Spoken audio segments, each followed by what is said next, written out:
Hello and welcome to our annual ICRS Ethan Russo Trainee Prize fundraiser and webinar. We're so happy that you guys have had the time to join us. We're very excited about the presentations that we will have this hour, and I think you're going to have lots of questions. So just a few housekeeping details.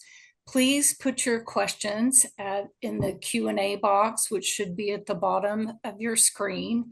You guys are welcome to chit chat and make comments in the chat box, but we're using the Q&A exclusively for questions that we want to ask of our presenters. So the way this will work today is I'm going to talk briefly about the prize itself, and then our honoree will introduce the two most recent winners of the prize, and then they will each present, and after their presentations we'll take questions from the audience.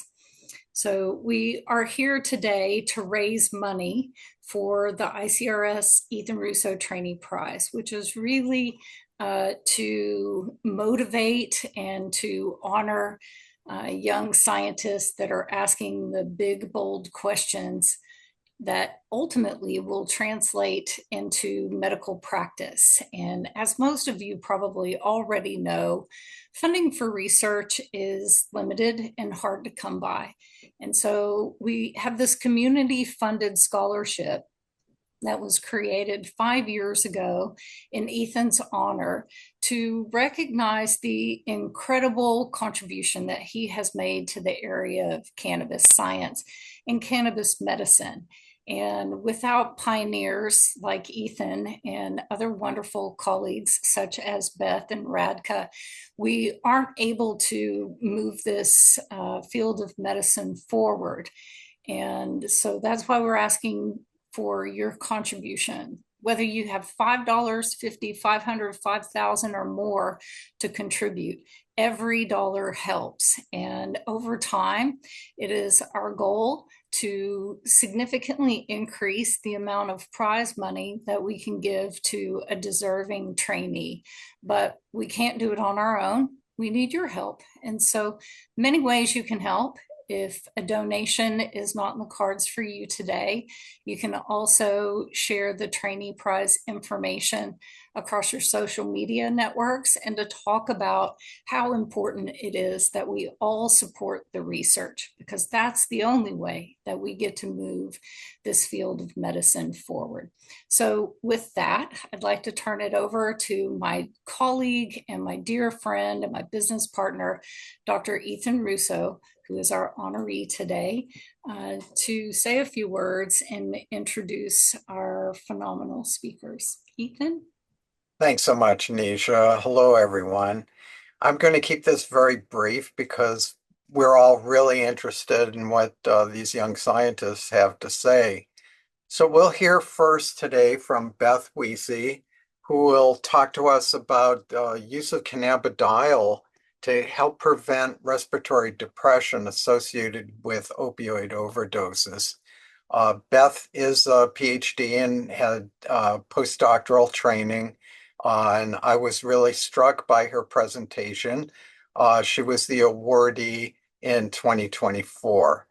So we'll be hearing from her first, and then followed by Radka Kocvarova, who's coming to us from Israel. As you will see from her name, she is Czech. Radka has really been very brave to join us. She's experiencing an unwanted event, having to go to shelters because of air raids currently underway in Israel.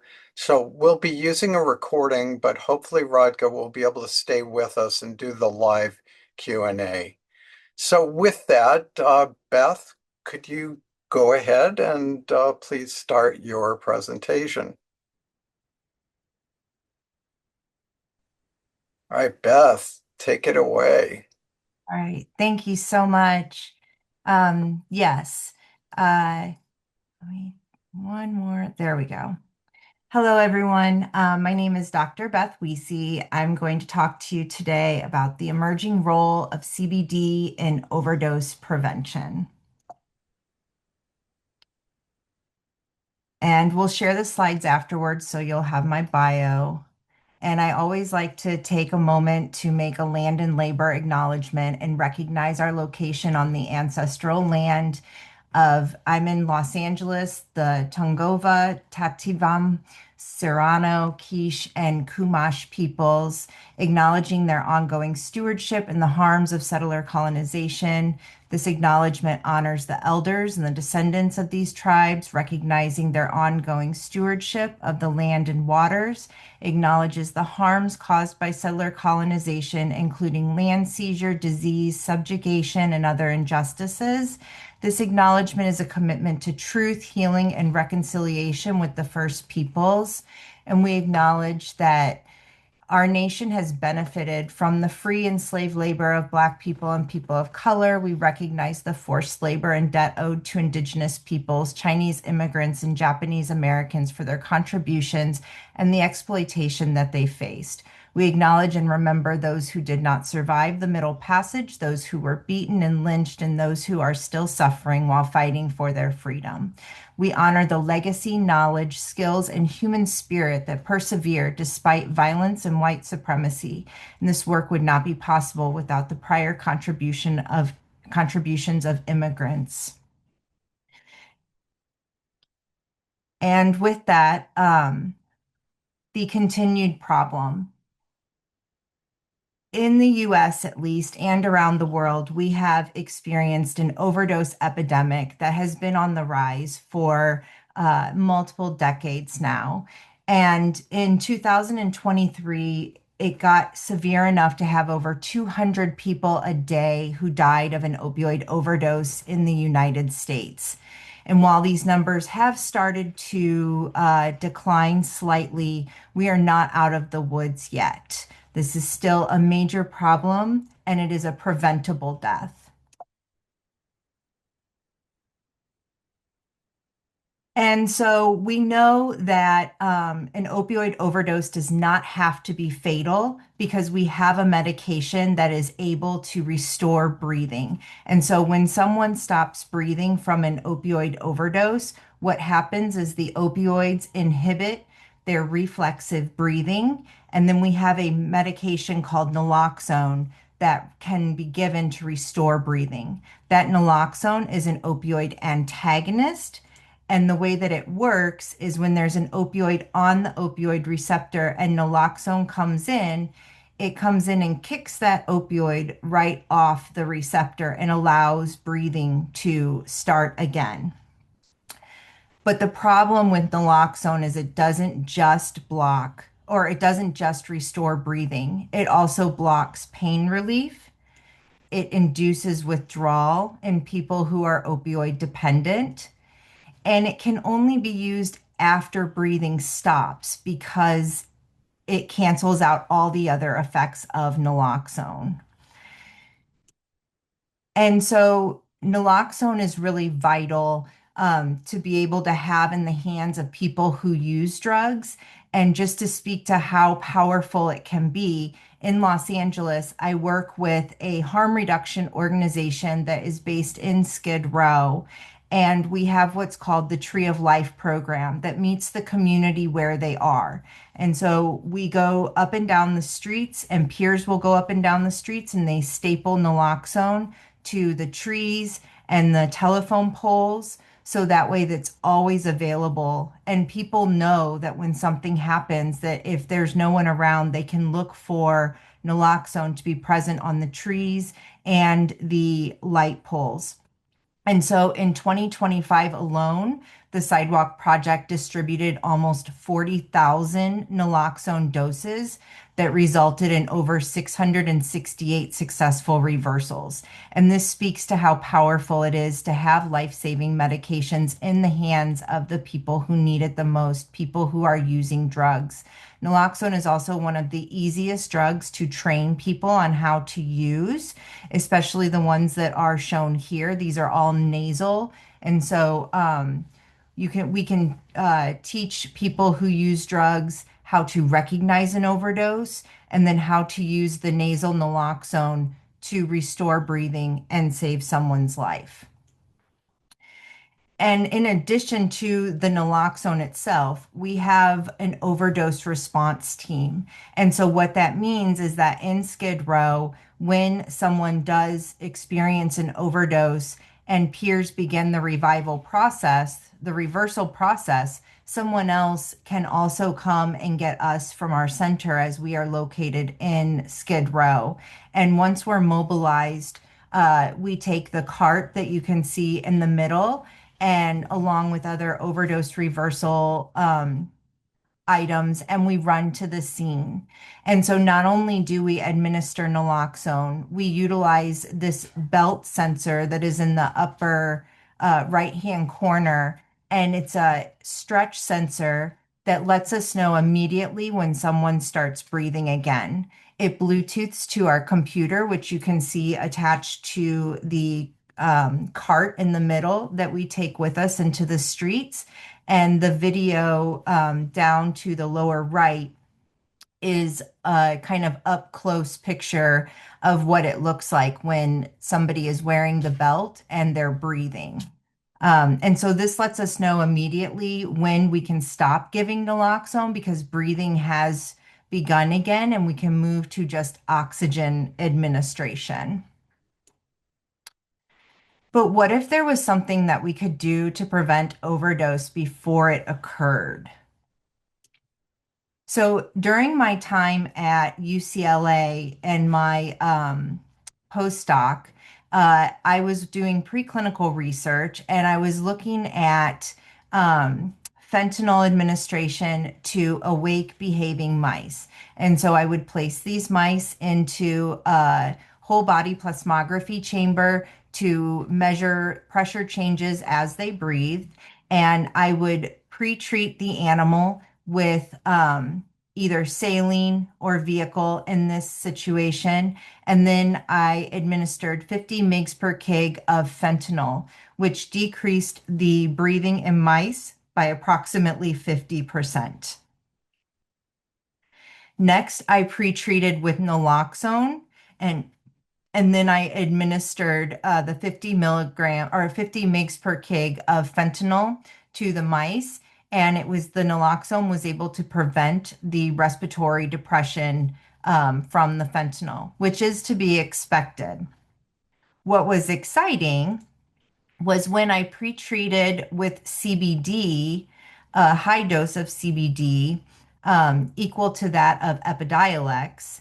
I was also able to prevent the respiratory depression that was seen from fentanyl with just a saline or a vehicle pre-treatment. And then finally, I tried a pre-treatment of CBD and naloxone to try and investigate synergy. But in awake mice, it is much harder to see that from this model that I was using. It also did prevent the respiratory depression from the fentanyl, but it was not possible to really tell if one or the other, or if the combination of naloxone and CBD were what was causing this prevention of respiratory depression. And so since I wanted to really get at whether or not CBD could be used as a preventative to overdose, and it's very difficult to administer a fatal dose of fentanyl to a mouse in time to get them into the whole body plasmography chambers and measure that, I had to use a different model. And so that model is a model of overdose.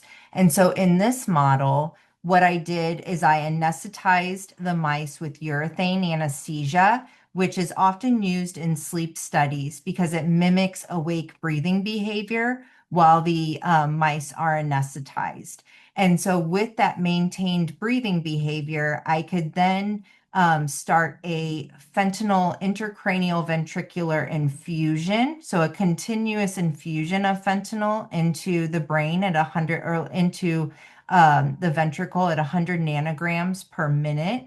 And I could evaluate what was happening to the breathing behavior all the way to the point of when the animal would succumb to an overdose. And you can see here how breathing behavior would changes over time during this overdose.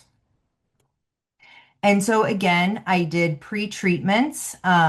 Once the animal was under urethane anesthesia, and I would give a pre-treatment of saline or vehicle, and then I would wait 10 minutes and start the fentanyl infusion.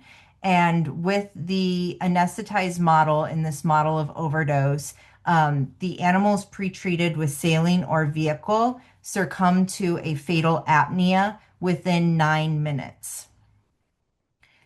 And when I pre-treated animals with naloxone, it delayed the apnea onset almost double to about 18 minutes.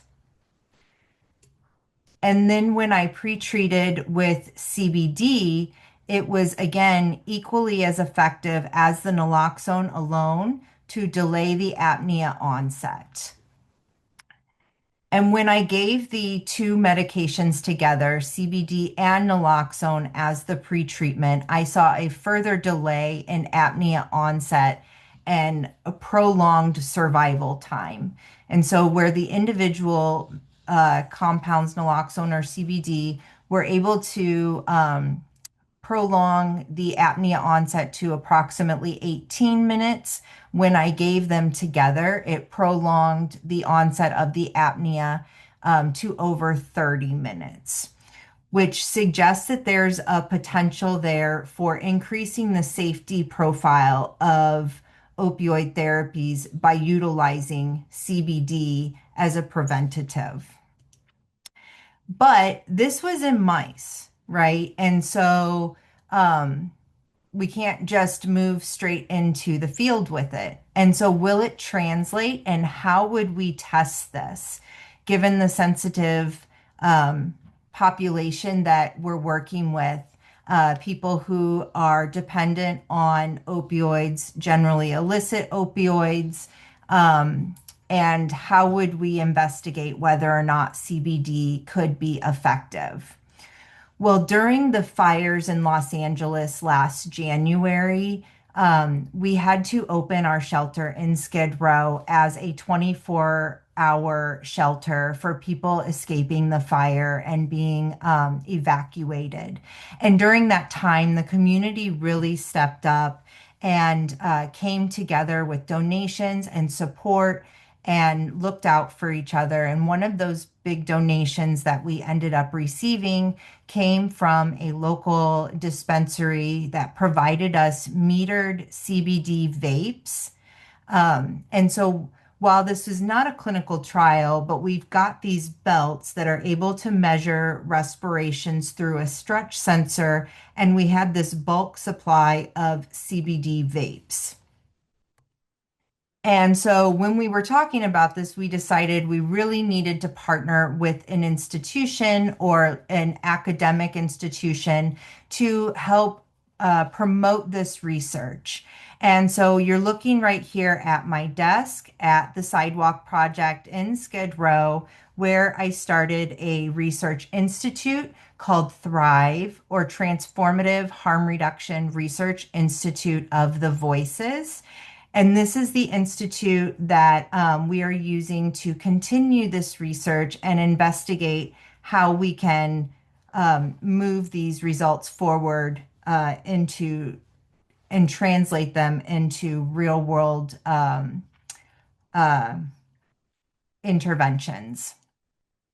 And so, with the Sidewalk Project being a harm reduction organization, pretty much everyone who works there is someone with lived experience of either using substances or someone who is currently using substances.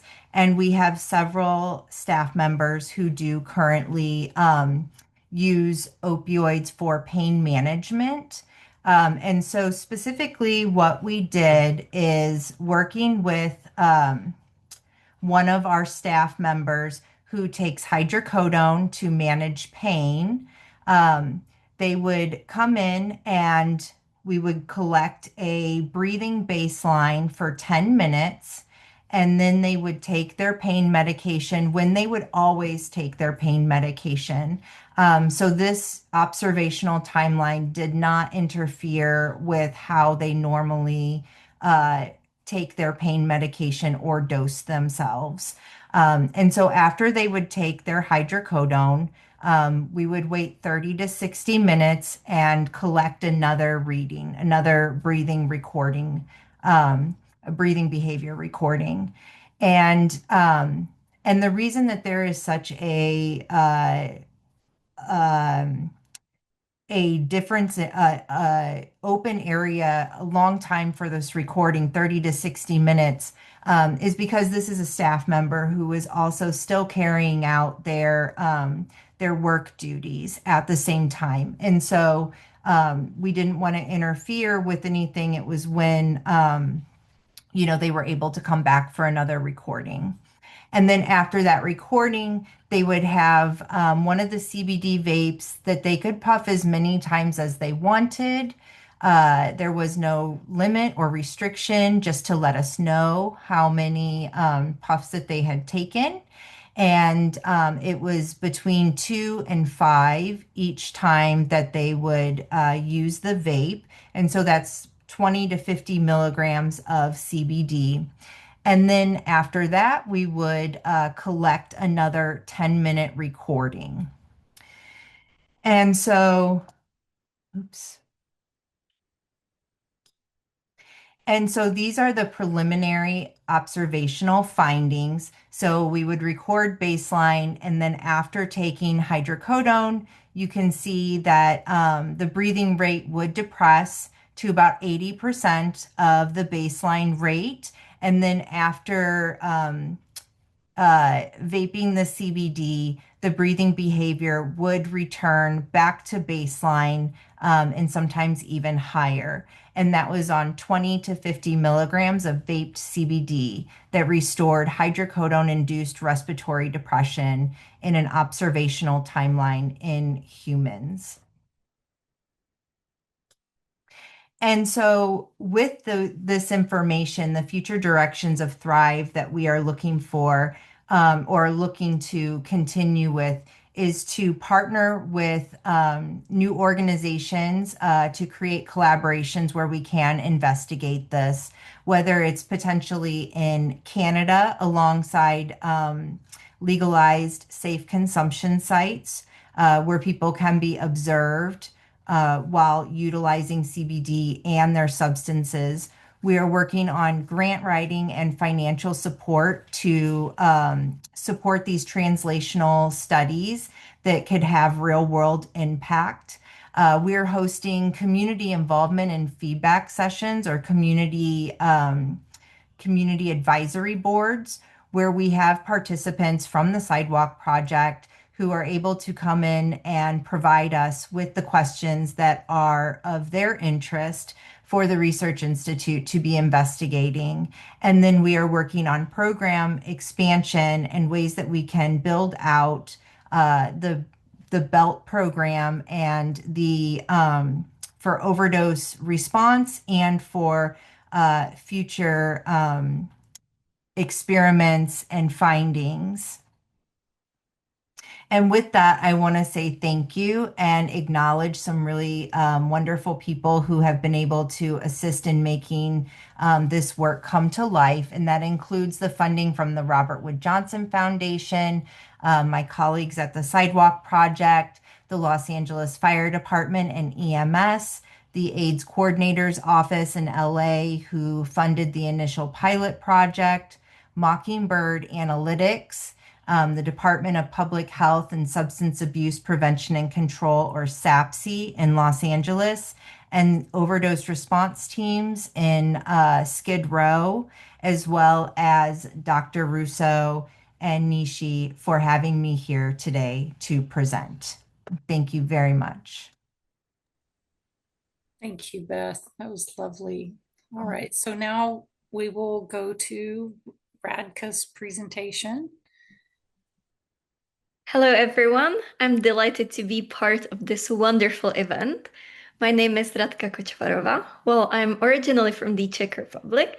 I've spent the last 5 years pursuing my doctoral research at the Obesity and Metabolism Laboratory of the Hebrew University of Jerusalem, under the supervision of Professor Yossi. I'm really excited to share with you today the highlights of my work on phytocannabinoids for treating obesity-related fatty liver disease. Given my 20-minute time budget, I'll provide more of a high-level overview. So for those interested in these specifics, I will share our recent publication at the conclusion of the talk, and please feel free to contact me with any questions. So let's look at the bigger picture first. Obesity is something we all hear about, but the scale of the problem is far more alarming than most people realize. Obesity is a chronic progressive disease that has reached epidemic proportions globally. Today, 43% of adults are overweight. That means nearly half of the world adult population is affected. And obesity is not just about excess weight. It has severe metabolic consequences such as cardiovascular disease, type 2 diabetes, and metabolic dysfunction associated steatotic liver disease, or MASLD in short. The letter 1, MASLD, refers to a branch of conditions caused by a fat buildup in the liver, which is unrelated to alcohol or viral causes. It affects about 3/4 of all obese individuals. Given how common obesity has become, it's not surprising that the rate of MASLD has also increased dramatically. Without intervention, MASLD can progress to MASH, cirrhosis, and hepatocellular carcinoma. Even at these advanced stages, an individual might have no symptoms or only vague ones like fatigue or nausea. The good news is that steatosis is reversible if detected early. However, there are no currently approved drugs for treating it. Evidence recently emerged that some drugs that are already on the market for other conditions can also ease MASLD. A good example are the GLP-1 agonists, primarily used to treat type 2 diabetes and obesity. But they also show improvements in steatosis. While this is promising, they're not registered for MASLD and can't be prescribed for it. Another milestone is resmetirom, approved as the first drug for MASH. While resmetirom does reduce liver fat to some extent, it is mainly aimed at the fibrotic scarring that is usually not present in muscles, but only in the later stages like MASH or cirrhosis. Therefore, the unmet need remains for a specific effective drug for MASLD. Our lab, based at the Hebrew University of Jerusalem, has long been researching one of the body's key metabolic regulators, the endocannabinoid system. It is a ubiquitous signaling system found throughout the brain and the body. It acts as a crucial metabolic regulator, controlling functions like appetite, energy balance, and fat storage. The system consists of three main components. We have the endocannabinoids. These are ligands produced naturally by the body, such as 2-arachidonylglycerol and anandamide. Then there are receptors, primarily cannabinoid receptor type 1 and type 2, which receive the signals. And lastly, enzymes that synthesize and degrade the endocannabinoids to control their signaling activity. The endocannabinoid system can also be influenced by compounds that come from outside the body, specifically from the cannabis plant. Phytocannabinoids are natural compounds produced by this plant. There are more than 150 known phytocannabinoids. Each of them has distinct biological effects. They interact with the endocannabinoid system to a different extent, while also acting on other molecular targets. Examples of phytocannabinoids include THC, known for its psychoactive effects, as well as non-psychoactive compounds such as CBD, or cannabidiol, and CBG, cannabidiol. Around 10 years ago, key papers showed that even a weak CB1 receptor ligand, like CBD, could effectively reverse hepatic steatosis. This was an exciting finding, but it also raised a fundamental question. How do these compounds actually work on metabolic disorders? It can be only through the endocannabinoid system, since CBD specifically has very little activity there. This knowledge gap is exactly what prompted our research work, which we have structured into two main objectives. Number one, characterizing the metabolic effects of CBD and CBG in diet-induced obesity model. And number two, deciphering the molecular mechanisms of their action. So let's begin with objective number one, characterizing the metabolic phenotype. So for our study, we used male C57 black mice that had unrestricted access to food. Mice on standard diet served as healthy controls, and other groups were fed high-fat diet for 14 weeks to induce obesity and fatty liver. Following this, mice were injected daily for 28 days. Control groups were given a vehicle, while experimental groups received CBD or CBG. During the treatment period, at no point did the phytocannabinoids affect body weight. However, despite weight not being affected per se, we did find a significant reduction in fat mass and an increase in lean body mass in the CBG-treated animals shown in purple. So we asked, could differences in food intake or activity explain these results? Surprisingly, mice from all the groups actually ate about the same amount of kilocalories a day, and the CBG group even moved less than the high-fat diet controls. Pedestrian locomotion, ambulatory activity, and wheel running were all lower or unchanged. Yet, these animals showed improved lean-to-fat mass ratio. This suggests a shift in metabolism rather than just changes in energy balance and behavior. Next, we explore how this metabolic shift translates to metabolic health markers, and we observe some very clear benefits. Both CBD and CBG treatments normalized high-fat diet-induced hyperglycemia. Next, we use the glucose tolerance test to assess the body's ability to handle a glucose load. By measuring the area under the curve, we confirmed that the ability to utilize a bolus of glucose is clearly normalized with the phytocannabinoids. Next, we evaluated insulin sensitivity using the HOMA-IR, which is an index for quantifying insulin resistance and beta cell function. We found that CBG significantly lowered HOMA-IR, showing a profound improvement in insulin sensitivity. Beyond glucose and insulin, we investigated the impact of phytocannabinoids on dyslipidemia. Remarkably, both CBD and CBG dramatically reduced serum triglycerides, actually bringing them below the levels seen in our healthy control group. We saw a similar restorative effect on total cholesterol, driven primarily by a significant reduction in LDL. But the most striking findings emerged when we examined the liver for steatosis. We measured steatosis in two ways. First, quantitatively. We found overall hepatic triglycerides and cholesterol drop dramatically with both CBD and CBG. And then we looked morphologically. The upper panel shows H&E stained liver tissue. We can see here fewer fat vacuoles and balloon cells in the treated mice. The lower panel contains all red O stain to the lipids in red. Quantitatively, high-fat animals had about 15% of the fat, but the treated groups were sharply reduced to only about 1 to 5%. This slide summarizes the key findings from our phenotypical characterization.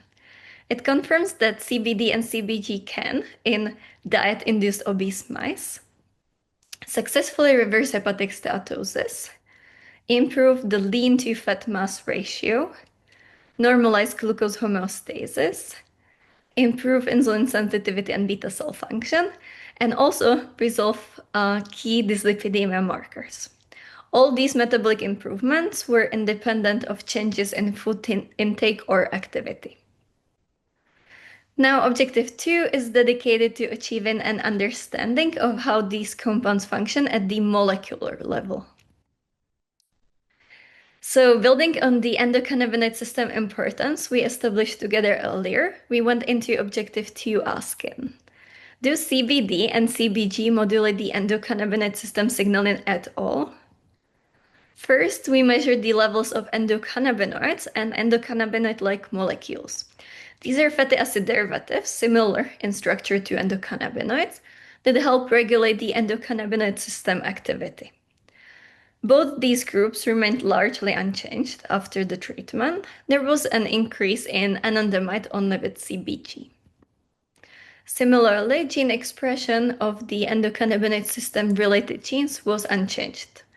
Overall, these data suggest that CBD and CBG work through a different endocannabinoid system-independent pathway in our setting. So before we chase the mechanism further, let's remind ourselves how the liver normally handles lipids. There are two main routes how fat gets in. Number one, here direct uptake of fatty acids from the blood. And number two, lipogenesis, where the liver makes new fat from excess carbohydrates. And on the other hand, there are two main ways how to get rid of fat from the liver. As number three, beta oxidation, where mitochondria burn fat for energy. And number four, VLDL export, which packages fat into lipoprotein particles and sends it back into circulation. In obesity, this usual equilibrium is lost and fat accumulates. So our next step was to test whether CBD and CBG could restore this balance. First, we looked at the fatty acid influx. We saw downregulation of some fatty acid transporters at the gene level. However, when we looked at the proteins, specifically CD36, which is a major fatty acid transporter, we didn't observe a matching decrease. So while fatty acid influx might be slightly modulated by CBD or CBG, it likely does not explain the full extent of liver fat reduction. Next, we quantify key lipogenesis genes. Some changes were detected, but overall the effects of CBD and CBG on this pathway were modest and likely not sufficient to explain the improvements in MASLT. We also tested fat oxidation directly in metabolic chambers by measuring carnitines, because carnitines are essential for transporting fatty acids into the mitochondria for oxidation. We did that using metabolomic profiling and also by measuring related genes. When you look at the graphs, you see that fatty acid oxidation actually decreased with CBD and CBG, which is the opposite of what we would expect if extra fat burning were behind the fat reduction. So these first three mechanisms turned out not to be the answer. We had really high hopes for the last pathway, fat export through VLDL. The results, however, were disappointing. We used FPLC to measure VLDL directly, and we also analyzed triglyceride content in the lipoprotein fractions. There was no change at all, so fat wasn't simply exported more either. We had a mystery. MASLT was clearly reversed, but none of the usual pathways could fully explain it. That's when we turned to omics, metabolomics, and lipidomics to get an unbiased view of what was happening to the liver's metabolome and lipidome. Let me start with metabolomics. We completed large-scale metabolomic profiling of the liver using LCMS. We screened for over 500 metabolites, of which 367 were detected in these samples. Almost 1/3 of them significantly changed with at least one of the treatments. But what really stood out was the large increase in creatine and phosphocreatine levels with both CBD and CBG treatments. Phosphocreatine is a high-energy molecule. When energy is required, it donates a phosphate group to ADP, converting it into ATP. This ATP then provides energy where needed. Creatine kinase is a bilateral enzyme that catalyzes this conversion. While this system is especially important in tissues with quick high energy demands like the muscles, it is present in almost every tissue. I'm showing here several articles that link creatine supplementation to the improvements of liver steatosis.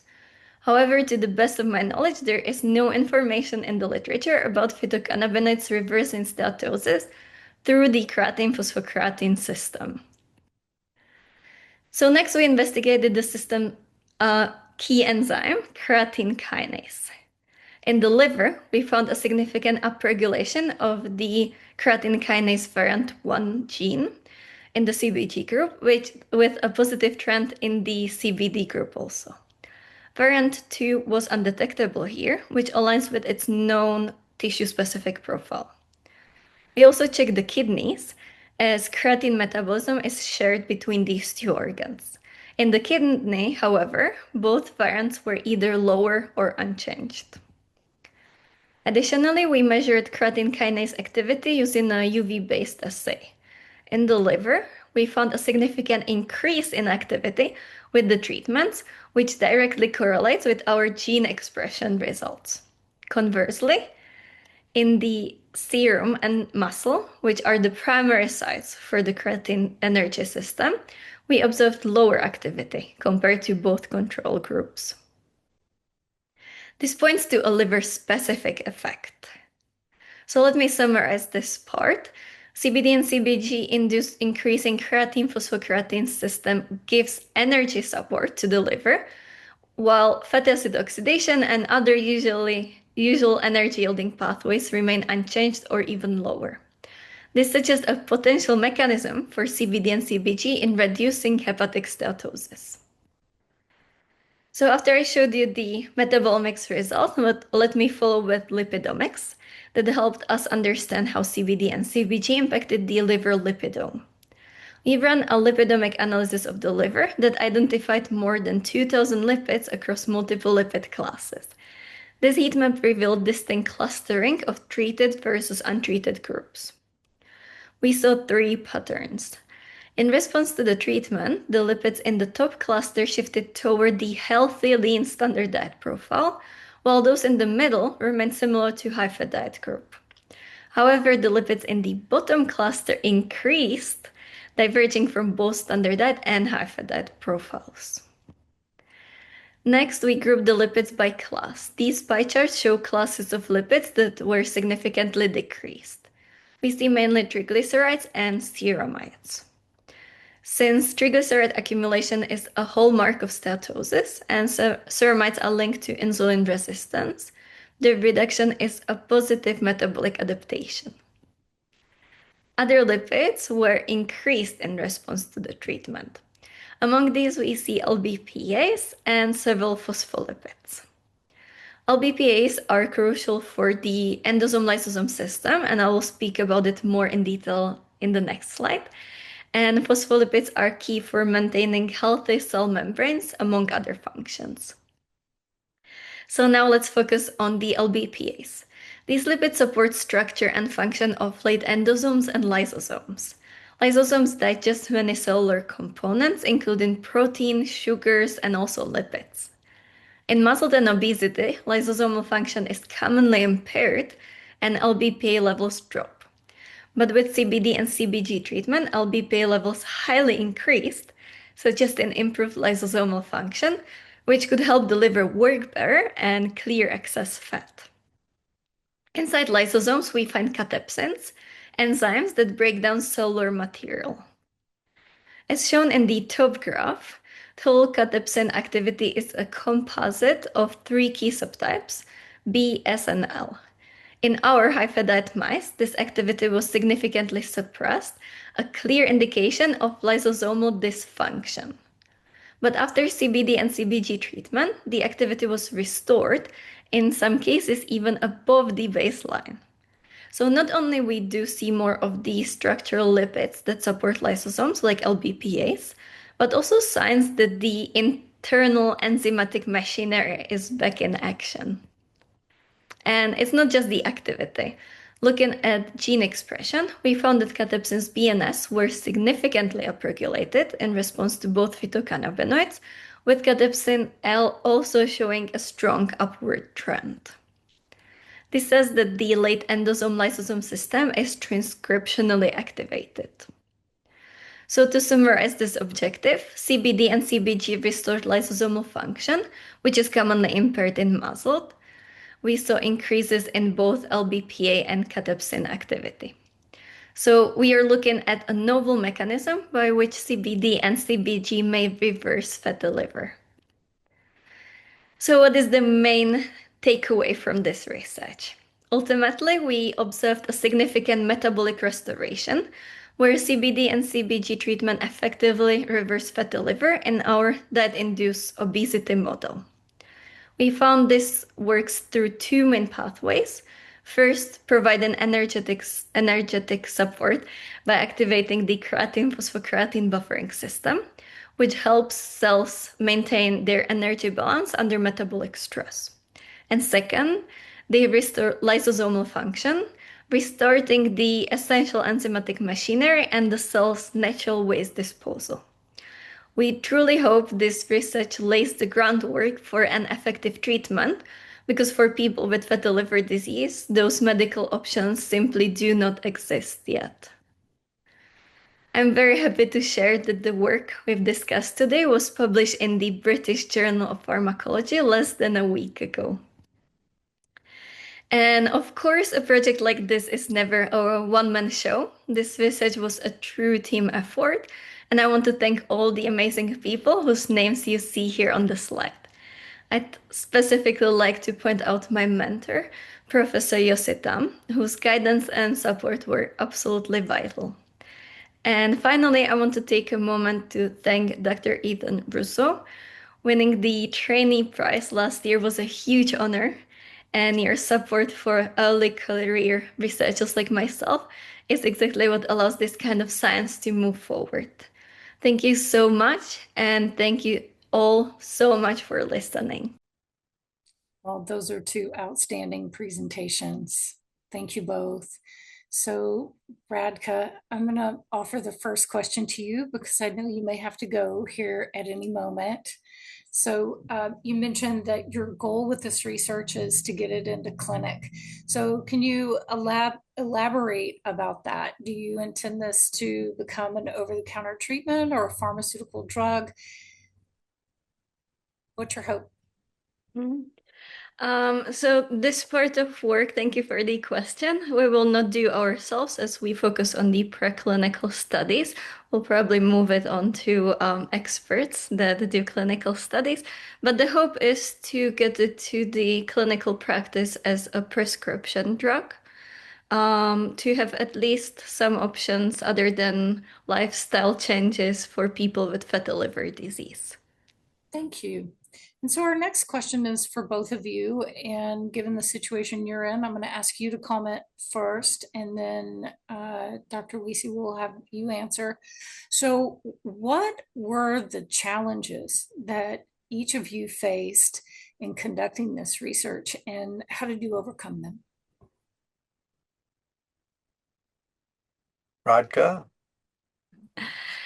So I think my biggest challenge was that first I use an targeted approach. As you saw in the presentation, I was going in a targeted way in directions that I think could be behind the mechanism.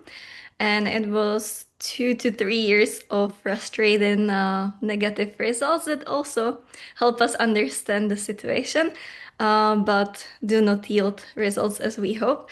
And then we decided to do omics, the large-scale studies, that in one experiment in few days, we get data of so many different metabolites and different lipids that helped us to understand more the situation. So I think there was a bit of delay or in progressing with this study. Thank you. Dr. Wiese? Yeah. So I think the biggest barrier that I really came up against in my research was actually in the publication process. And so the paper is published in Frontiers in Neuroscience, but that was after 7 rejections. It was very difficult to get comments back that like people who use drugs aren't going to take steps to keep themselves safe, which as a harm reductionist and someone who's worked in the harm reduction field for longer than I've been in science, I know that that's not true. And so I think battling the bias and stigma that still exists around people who use drugs and people who use opioids was probably the biggest barrier in my research. I'm really sorry to hear that, but thank you for sharing. I think I may have skipped over you a moment ago. Did you have the chance to talk about how you hope this research will become a part of medicine? What's your hope here?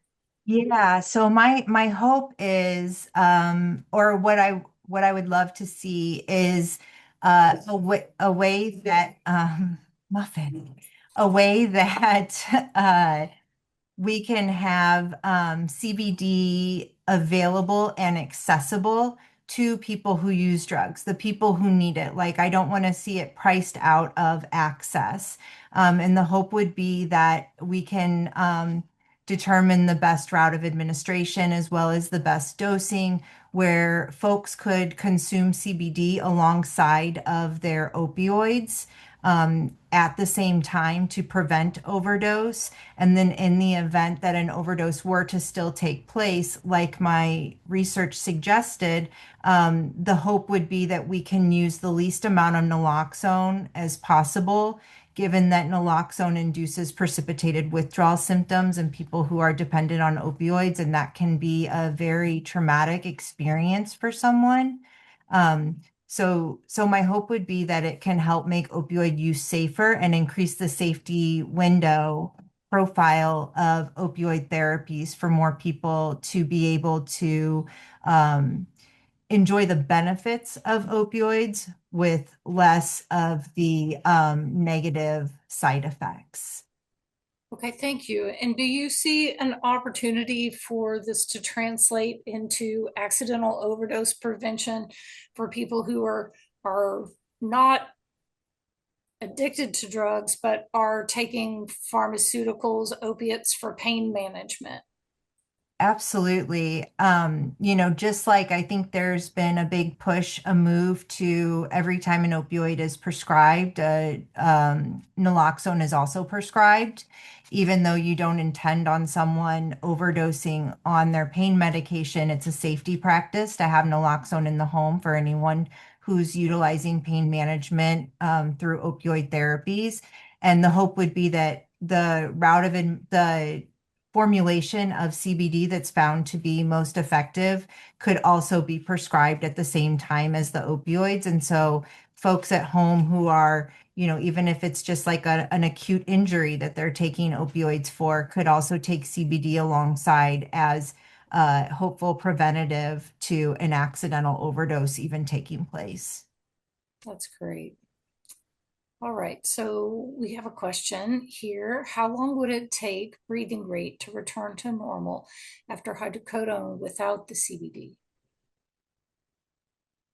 So the furthest out that I looked at the breathing behavior was only about I believe it was like 45 minutes. But I did not follow it out far enough to see when it returned to baseline. I can say that the baseline recordings that I collected were at least 6 hours post the last dose. Um, Okay, great. Well, Ethan, do you have a question for either of our esteemed researchers? Sure. Well, we've heard a little bit about Beth's plans for her discovery. Radka, I'd like to ask you the same thing. What's next for you? I know that you're about to finish your PhD formally based on this elegant work, but what's next? So that's a great question. First, I need to finish my PhD thesis. I'm almost there. And then I think I will take a little break in my scientific career and think about what I want to do because there are so many options and the world is open, so it's very hard to decide. Right, excellent. We did have a question if somebody could have contacts for the presenters. I will say that both of them are on LinkedIn, so feel free to connect with them there. Someone did ask, did your staff person report any better or worse pain? So that will be our final question. So yeah, I was hoping that she would have said, "Oh yeah, I feel great." but she did not necessarily report any changes from the hydrocodone. The hydrocodone managed her pain, and the CBD didn't. Like I don't want to say the CBD didn't have any effect because that wouldn't be a fair statement to make, but she had already managed her pain with the hydrocodone. And so she didn't feel, um, yeah, that is a really good question. But she had already managed her pain with the hydrocodone. So yeah. Great. Thank you. So we will send out a link to this recording, and we'll include links to the papers on both of these topics. And I just want to give each of you an opportunity to say something about the importance of the community supporting this kind of research. I think money is really challenging to come by. And since this is a fundraising webinar for the ICRS Ethan Russo Trainee Prize, I want to end today with just a little bit from each of you about how important it is for young researchers such as you to have access to money to support your work. So, Radka, why don't you start? And I know you addressed it somewhat at the end of your presentation, but if you could elaborate, because I know it's not easy. I'm sorry, I had troubles here. And now can you repeat the question? Yes, of course. So can you talk a little bit, just kind of a final word about why it is so important that the community support financially this kind of research? Yeah, of course. Yeah, because me as a PhD student, um, I don't have many opportunities to really get money to support my research. It really depends on the background on the laboratory you're at. I know there's variability in that. But if, let's say, if you're less lucky and you don't get as good funding, so even though you have amazing abilities and amazing ideas, without money, you cannot really progress. So prizes like that really help people in my position, at least, to turn these ideas into like real results and real life impact. Thank you. Beth? Yeah. Yeah, the award was I was incredibly honored to receive such an award. Um, my research is a little outside of the box in the way that I am looking to expand the safety profile of opioid therapies and prevent overdose before it happens without stopping anyone from consuming the substances that bring them the benefits that they feel they need. And especially that's not always funded, through bigger funding mechanisms, especially right now in the US, the federal funding has been just overhauled, and even community funding for translational work in the streets. So even funding to donate naloxone is disappearing. And so if we don't have ways to support up and coming scientists who have worked in the field and who have lived experience and who are going to the bench to try to answer these questions or to develop interventions that have never been thought of before, it can be really hard to secure the support that they need. And awards like these not only help support the researchers, but it also is a validation and a confidence booster for early career scientists to keep going and to keep pushing the limits and to keep asking the questions and not just, stopping where the funding stops. And so when community comes together and supports the work, then it's the community also who benefits from that work. Thank you so much. Well, with that, I thank both of you for being here. I also want to thank Chris Duvall, our educational partner at MM411, for her tremendous support this year in raising funds for the prize. We wouldn't have been here this year without her. I also want to say special thanks to Julie Ermish, who has also been a tremendous support to her, and we would not be here without her as well. And to Ethan Russo, we would not be here without you, and I want to give you the final word. And thank you to all of you who donated. Go ahead. I can hardly improve on the inspiring reports from our two prize winners. Anyway, I hope that people who have attended today find this work as inspiring as we have. And we look forward to future prize winners, and hopefully there'll be many more with your support. Thank you for attending.